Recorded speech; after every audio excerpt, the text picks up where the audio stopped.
नहीं नहीं, करनी वजाहत पड़ेगी। वजाहत आपने मुझे पता है, वजाहत मुझे पता है जो आप करनी पड़ेगी। मैं पूछ रहा हूँ, जरा गौर से सुनिएगा, क्योंकि अगला सवाल आना है ना, इस पर बेस है। हम्म, ईश्वर अनादि भी है, ठीक है, और उस पर समय हाँ, का कोई भाव भी नहीं है, इसीलिए तो वो अनादि है, आरंभ नहीं, जी हाँ, अंत नहीं, समय का आरंभ। जी हाँ, जी हाँ, जी हाँ। ईश्वर के जो अनेक स्वरूप हैं या अनेक भाग हैं जिसपे उसने विभक्त किया, वो हम्म, अनादि हैं या अनादि नहीं? वो अनादि और अनंत इसलिए है क्योंकि ईश्वर में ही वो ईश्वर से जुड़े रहते हैं, और जब उनका समय हो जाता है, उनका कार्य जबरदस्त। पूर्ण हो जाता है, ईश्वर में समा जाते हैं। यानी यानी इसका मतलब सॉरी ईश्वर सॉरी, का ही अभी स्वरूप आपने है। थोड़ी अभी आपने थोड़ी देर पहले बोला था अनादि नहीं है, अनंत है। अरे नहीं नहीं, अब वो वजाहत करना चाह रहा था, आपने बीच में रोक दिया। देखिए, अनादि का ये मतलब होता है वजाहतें जो क्यों कभी करनी पड़ जन्मे रही ना। हैं? वजाहतें इसलिए सुन करनी पड़ लीजिए, रही हैं क्योंकि ये इतना कॉम्प्लेक्स आप करते जा रहे हैं ना नहीं इस कोई चीज को। कॉम्प्लेक्स नहीं है, एकदम सिंपल है, सिंपल है। आप समझो, एक उदाहरण छोटा सा दूंगा, आपको समझ में आ जाएगा। नहीं समझ आ रहा ईश्वर है। का जो अनंत भाग, अन्य भाग होते हैं, वो सच्चित आनंद विग्रह होते हैं। वो जो है, वो अपने स्वरूपों को ऐसा प्रतीत होता है कि इस काम के लिए उसने अपने स्वरूप को विस्तार किया है, और आप जैसे ही समझे? वो काम पूरा होता है, सवाल अपने पूछे नहीं, स्वरूप को। तो यही तो अब पूछ रहा हूँ, जैसे, तो यही हाँ तो हाँ, पूछ रहा हूँ, तो जो जो स्वरूप है वो अनादि कैसे हुआ? आपको पता है ये कितना बड़ा ब्लंडर है? क्यों कह रहा हूं भला? क्योंकि अगर ये अनादि इसलिए सृष्टि हुआ क्योंकि अगर ये सच्चित सृष्टि आनंद विग्रह है। सच्चिदानंद अगर विग्रह का अगर ये अगर सृष्टि परिभाषा समझोगे, सुने जरा, तो आपको पता अगर ये चलेगा वो भी सृष्टि, अनादि है। चले मैं आपसे और तरीके से सवाल पूछ, मुझे पता है आप उसको घुमा रहे हैं इधर उधर, और नहीं तरीके घुमा से नहीं रहा पूछता हूँ, हूँ। डायरेक्ट आप सच्चिदानंद विग्रह का हमारा आप प्रकृति टर्मोलॉजी है। नहीं बग नहीं कर रहे ना, आप प्रकृति जो है, प्रकृति, इसको हम्म, अनादि मानते हैं?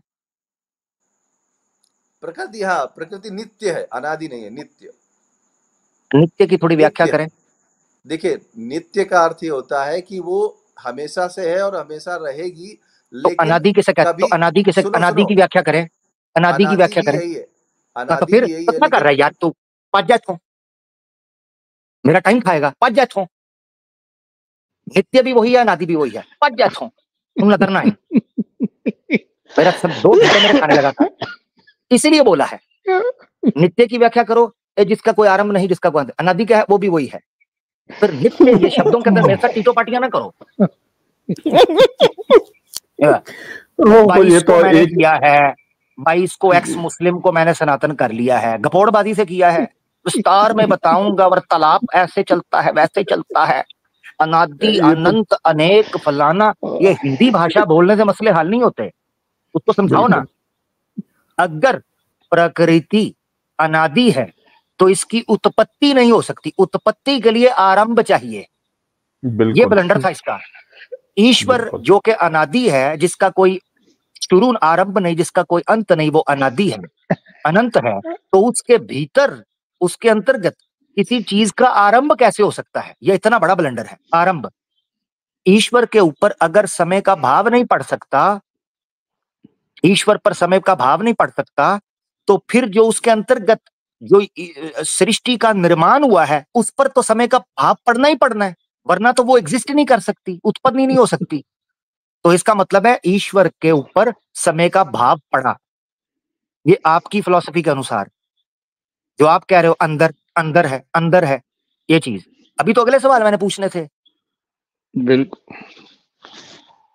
नहीं, ये जो प्रकृति के, इसीलिए मैंने दूसरे एंगल से पूछा, सॉरी मैं आपका तबसरा चाह रहा हूं इसके ऊपर, इसीलिए मैंने दूसरे एंगल से पूछा कि यार इनको पता नहीं चल रहा कि ये बात कर क्या रहे हैं, इनकी बेस क्या है। बड़क मारने से इसने समझा, जिन 22 को मैंने सनातन कबूल करवाया ना, वो शायद इसके किसी नॉलेज और ज्ञान से जो है जनाब होकर वो करके वो हो गए, ठीक है ना? इसने ख्वाबों में करवाया होगा, हाँ। ड्रीम्स में बाई को।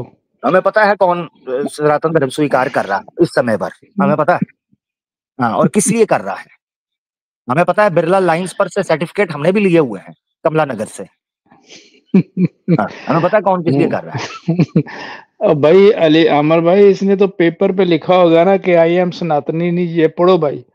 किसी मुस्लिम को पढ़ा दिया होगा, वो उसने पढ़ लिया होगा आई एम अब सनातनी मेरा का, हो गया सनातनी, हो गया सनातनी, हो गया। जी जी। नहीं, अब ये क्या अब ड्रामा मैं है यार, आपको मेरे वो साथ मजाक कर रहा है। मेरा 1.5 घंटा खा जाना था इसने, और जी और दो, नित्य भी वही है, अनादि भी वही है। क्या बात। ये तमाशा है, तो मजा आ गया। पहले ही सवाल का जवाब नहीं दे पाए, तो आगे कैसे बढ़ते आप आमिर भाई? अब वो कुछ भी पल्ले नहीं है अभी, सिर्फ इससे हकीकत है ये नहीं दे पाता। बिल्कुल इसने सबसे अपनी तरफ से इसने सबसे कॉम्प्लिकेटेड टॉपिक अपने लिए चुना।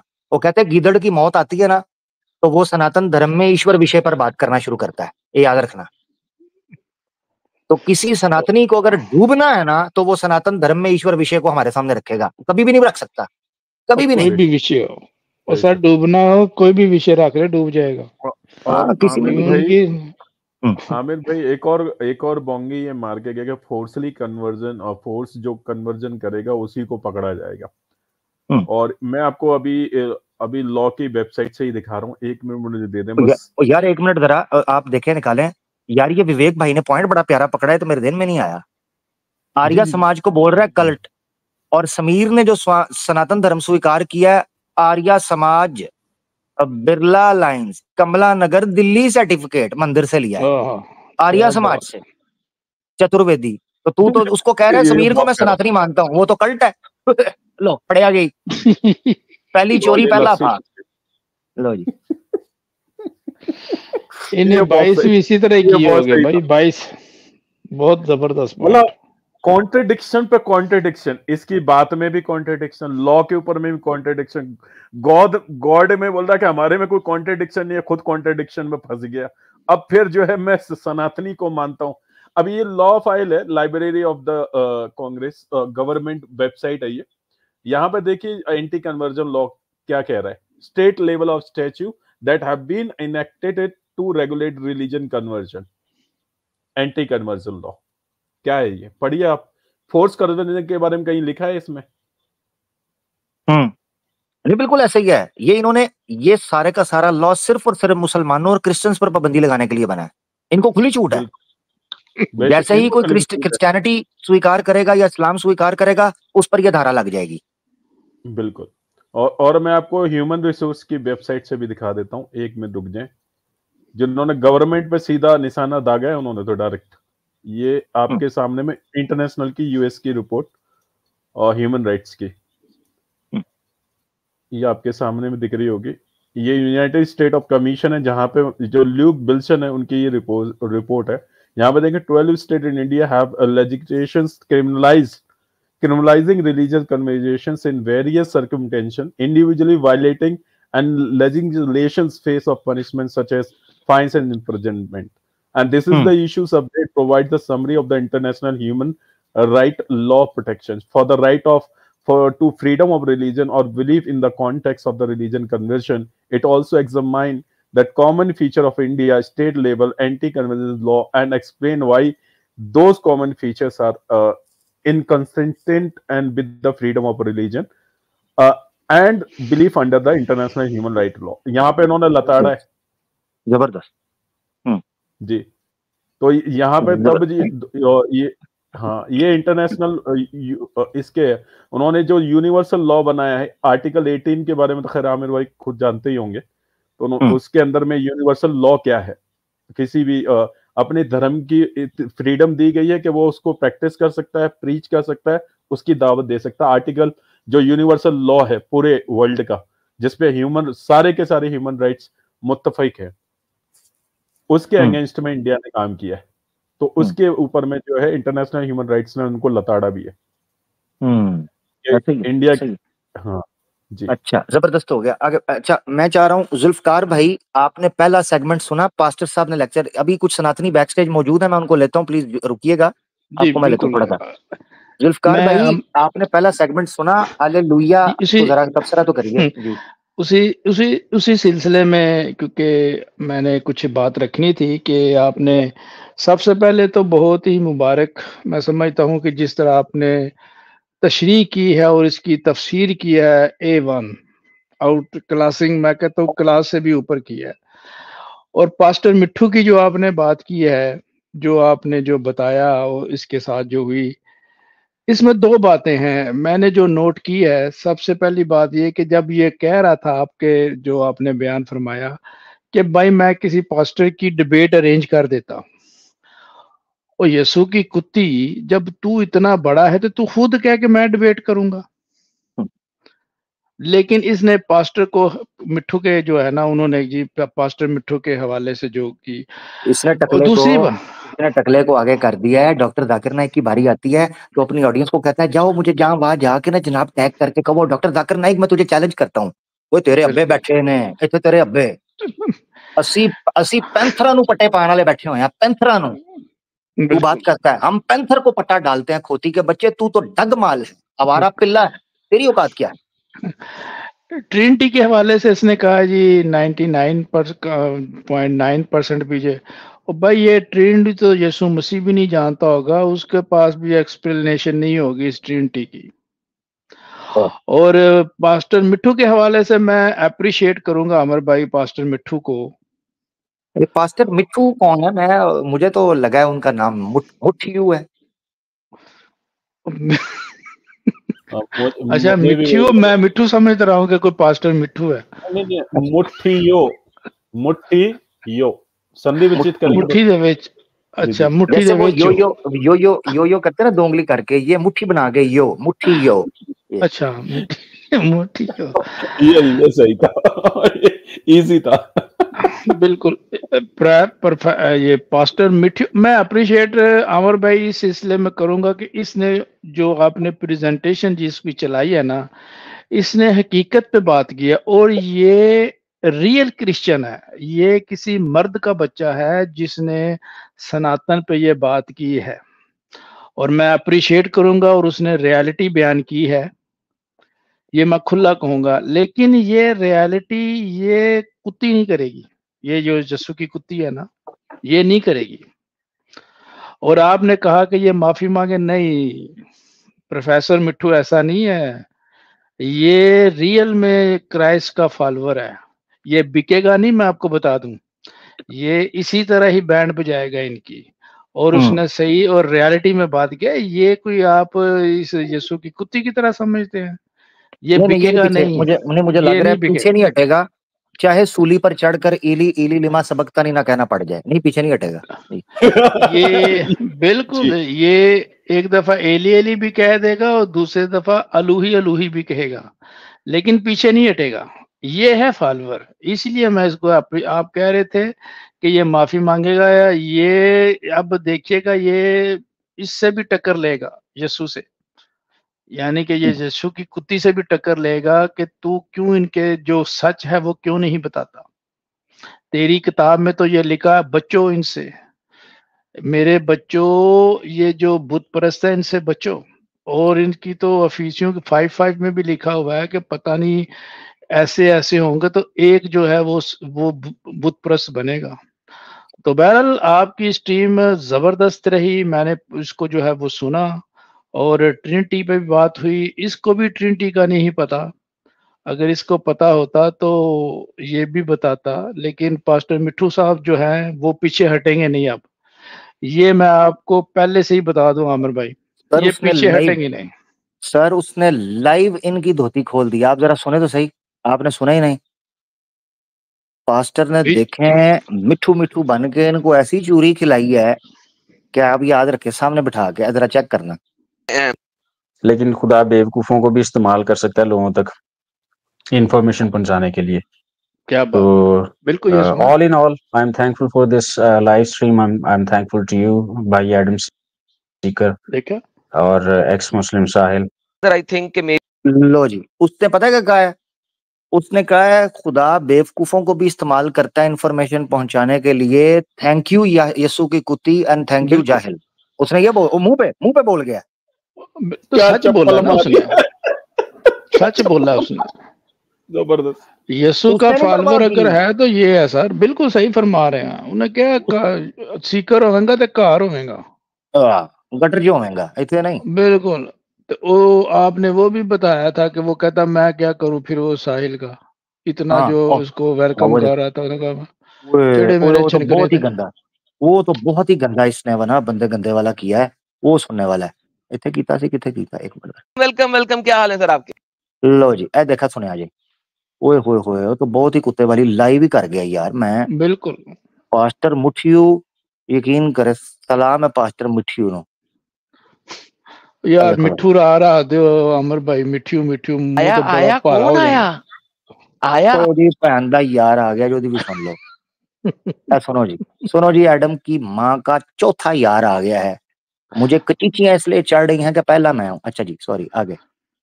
माँ एक कौन है? एक कुत्ता आ गया है जी। एक एक पे आके ब्रेक लगा ली। एक कुत्ता आ गया है जी, बड़ा बुली डग। जरा गैस कीजिएगा लोगों, अब अच्छा मैं गेस करता हूँ तो फिर बुरा मान जाता है। कौन है? देखो आया आया कौन आया? तेरी माँ दा सज्जन आया। देखा है पहली बार तेरी माँ का यार। अब आया है इसके बेकरार दिल को करार। जहाँ सुनता ये हमें होता वहां से फरार। टन टनानन, टन टनानन, टन टनानन। जी आगे। और ये पुत जब पोल खोलती इसकी तो सुराग में हो जाता बड़ा दरार जी। मोर।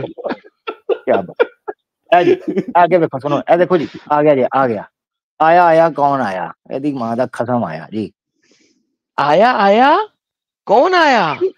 ओ फिटे मुंह तेरे ते सस्पेंस ऐसे क्रिएट कर रहा है जैसे बड़ा कोई योद्धा। मां तेरी दा मैं था पाड़ दे 14 पीढ़ी रोने हैं खस्सी बकरे हैं और पास्टर मुखियों की भाषा के अंदर एक्सपायर गंदे अंडे है ड्रामेबाज।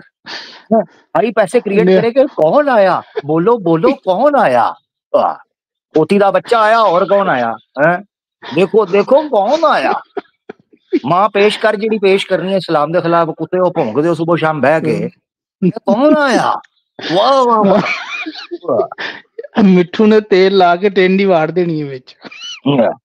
आया आया। अच्छा वो उधर पास्टर मैथ्यू को बुलाया हुआ है, वो भी उधर बकरे जैसी मुंह बना के कूची दाढ़ी में उंगली फेरते हुए सोच रहा है ये कौन आ गया है पोती दा बच्चा। मैं थे पहला मैं कम था जो एक और उल्लू का पठा आ गया है। मुझे रहने देता, सारी लाइमलाइट ले गया पास्टर मुठियों की।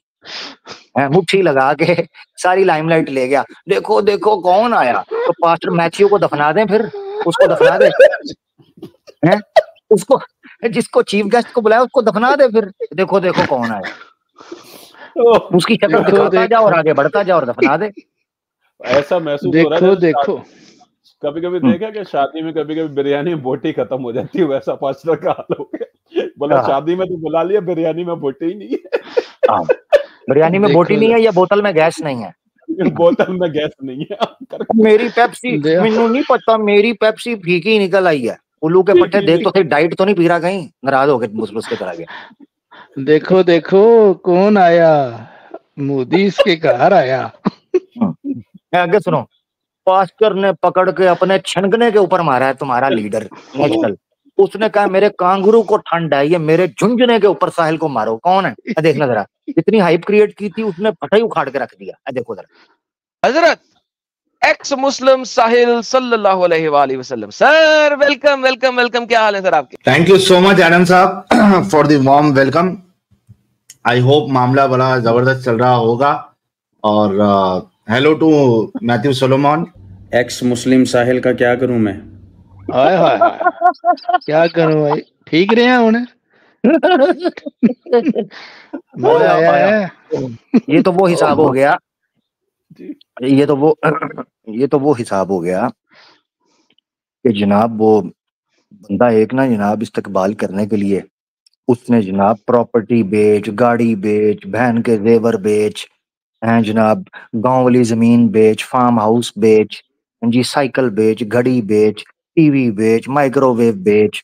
उसने जनाब इस्तकबाल किया। उसने आके जनाब पूरे इस्तकबाल के ऊपर मूत दिया 2 मिनट के अंदर। उन्हें मूत के वो चला गया। उन्होंने कहा my piece is better than your ex Muslim Sahil. आज आज आज चोरों को मोर पड़े हैं, मैं सही बताऊं, ये चोरों को मोर पड़ गए हैं सही मानो में। बिल्कुल नहीं वैसे वो ये सही दिया, बिल्कुल वैसे ही महसूस हो रहा है जैसे कि उसके मुंह पे मूत दिया हो उसने। बिल्कुल बिल्कुल उसके अंदर का दर्द खुल के मोता भाई, खुल के मोता। बिल्कुल। लो जी, हमारे साथ एक जुल्फकार भाई, आप कोई और बात करना चाह रहे हैं, कर लें पास्टर के नहीं हवाले सर, से। मजीद ले लें, फिर बाद में करते हैं, क्योंकि साथ हैं कि जो साथी जुड़े हैं उनको भी साथ लिया जाए, जरा हाँ, शर्मा गुफ्तगू जी एक होगा। है, मैं चाह रहा हूँ शर्मा जी, हमारे पास बहुत कम शर्मा भाई आते होते हैं, इनको ले लेते हैं। जी शर्मा भाई, कैसे हैं भाई? बढ़िया बढ़िया मेरे भाई, बड़ा जबरदस्त कॉमेडी चला रखा था आपने अभी। जी जी। आपका अभी जो ये जो सेशन होते हैं ये कॉमेडी से भरपूर होते हैं। सर मेरा जी एक जी। छोटा सा सवाल है कुरान के हवाले से, कि कुरान को एक साइंटिफिक किताब माना जाता है मोमिनों के नजरिए से, तो ऐसा ऐसा क्यों है कि आज के वर्तमान समय में जैसे टीवी, मोबाइल, इंटरनेट, कंप्यूटर या कोई भी हवाई जहाज, ट्रेन, कार, कुछ भी अपने मुस्लिम भाइयों के द्वारा इजाद नहीं की जा रही। इनके सबके जो इन्वेंटर होते हैं वो मोस्टली यहूदी होते हैं, या फिर ये जो अपने अंग्रेज जो भी ईसाई वगैरह होते हैं ये होते हैं। ऐसा ऐसा क्या कमी रह गया हमारा? ये ठीक छोटा हो सवाल गया, है सर। थैंक यू, आपने बहुत अच्छी कॉमेडी की, अपना ख्याल रखें, टेक केयर जी। अच्छा जी, आगे बढ़ते हैं, आपकी कॉमेडी का भी शुक्रिया। अब हंस जाके बैठ। अच्छा जी, हमारे साथ एग्नोस्टिक भाई हैं, उनको लेते हैं। जी एग्नोस्टिक भाई, जी एग्नोस्टिक भाई कैसे हैं? तू साढ़े ना कॉमेडी करेंगा। जी, सबको पता है इस सवाल के अंदर क्या वर्थ और वैल्यू है और क्या हकीकत है, तो फिर कॉमेडी चलेगी ना तेरे साथ, तू हंस सब। नेटफ्लिक्स की सब्सक्रिप्शन कैंसिल कर दे अगले मंथ की। इधर सुना कर हमें। अग्नोस्टिक साहब देखिए वो मौजूद भी हैं कि नहीं। जी एग्नोस्टिक साहब बात करें, ये बड़े हमारे अच्छे भाई हैं, आके सवाल पूछते हैं इस्लाम के बारे में। एग्नोस्टिक माइक आपका म्यूट है।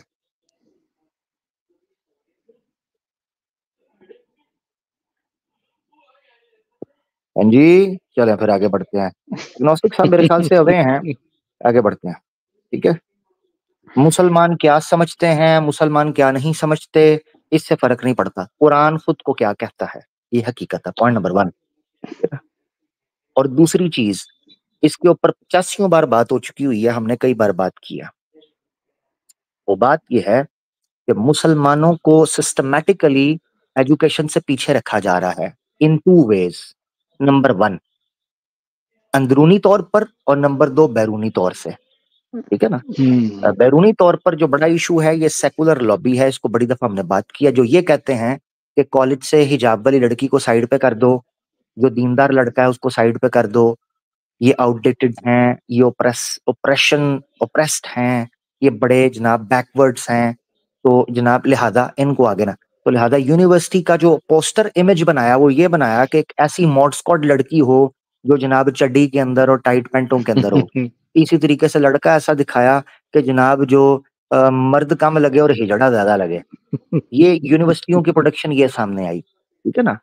तो ये चीजें जब सामने आई हैं तो फिर आपको नजर आना शुरू हुआ है कि कौन किस रेस में दौड़ रहा है और क्या मामला हुआ, ये इंपॉर्टेंट है। दूसरी चीज है अंदरूनी तौर पर, वो ये है कि मुसलमानों ने इस्लाम को जेन्युइनली पढ़ना छोड़ दिया, उसको सीखना छोड़ दिया, ये बड़ा जरूरी है। इस पर बात की है, मेरी पुरानी एक वीडियो है, शायद मैंने प्राइवेट कर दी for I don't know what reason, पता नहीं क्या, मैं चैनल को शायद अपडेट कर रहा था या क्या था, उसको कर दिया। मगरिब की तरक्की का राज, ये वीडियो थी।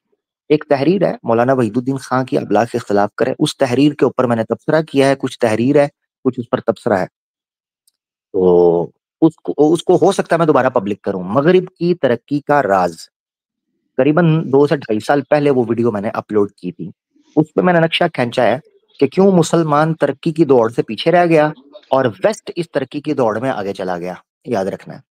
इसी तरीके से एक और क्लिप है, वो भी प्राइवेट है इस वक्त, उसकी वजह यह है कि वो जो टॉपिक था, वो टॉपिक या तो इतनी ठेठ जुबान के अंदर मैंने बोला हुआ था, क्योंकि उसको मैंने एक बार सुना तो मैंने खुद, मुझे हैरानगी हुई कि यार, क्योंकि अब मैं जब देखता हूँ तो मैं कहता हूँ यार, जो उर्दू मैंने वहां पर बोली हुई है उसको तो कई सनातनी, इवन कई मुस्लिम्स नहीं समझ पाएंगे, तो उसका फायदा नहीं है, मगर मैं उसको अपलोड करूंगा। उसमें भी इस टॉपिक को टच किया हुआ है, कुरान की डिफरेंट इंटरप्रिटेशंस क्यों है, ये भी टॉपिक में डिस्कस किया मैंने।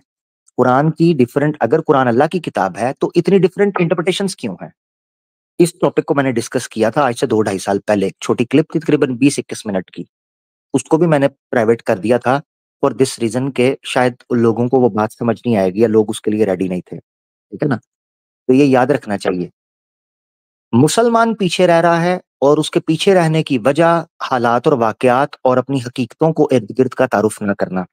भगवत गीता वर्सेस कुरान में आफ्टर लाइफ वाली जो एपिसोड है, ठीक है ना, आफ्टर लाइफ वाली, आई गेस वो लास्ट एपिसोड वही है, हुई थी नहीं, उसके बाद एक हुई, ठीक है ना, जो कंक्लूजन है, एक और हुई थी कर्म, कर्म के हवाले से, कर्म।